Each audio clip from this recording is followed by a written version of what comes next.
ঠিক তখনই বাইরে থেকে শোনা গেল, রায়হান আজ রাতে এসো। সেই রাতে রায়হান সিদ্ধান্ত নিল সে শ্মশানের পাশের বাড়িতে যাবে। দাদু তাকে অনেক নিষেধ করলেন, ওই বাড়িতে যে ঢুকে সে আর আগের মতো ফিরে আসে না। কিন্তু রায়হানের কৌতূহল ভয়কে হারিয়ে দিল।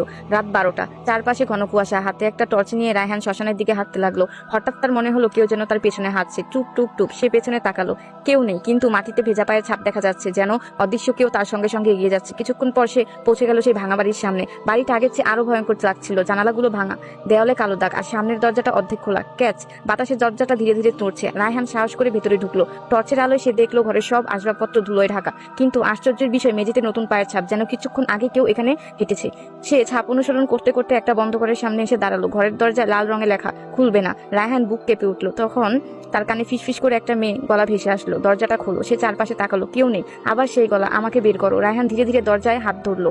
তার হাত কাঁপছে, দাদুর কথা মনে পড়ছে, তবুও সে দরজাটা ঠেলে খুলে দিল। দরজা খুলতে ভেতর থেকে বরফের মতো ঠান্ডা বাতাস বেরিয়ে এলো। টর্চের আলো ঘরের ভেতরে পড়তে এসে দেখলো একটা পুরনো কাঠের চেয়ার। সে চেয়ারের উপর রাখা একটা ছবি। ছবিটা হাতে নিয়ে রায়হানের শরীর অবশ হয়ে গেল, কারণ ছবির মেয়েটা নীলা নয়। ছবিতে থাকা ছেলেটা হুবহু রায়হানের মতন দেখতে, আর ছবির নিচে লেখা, ফিরে এসেছো অবশেষে।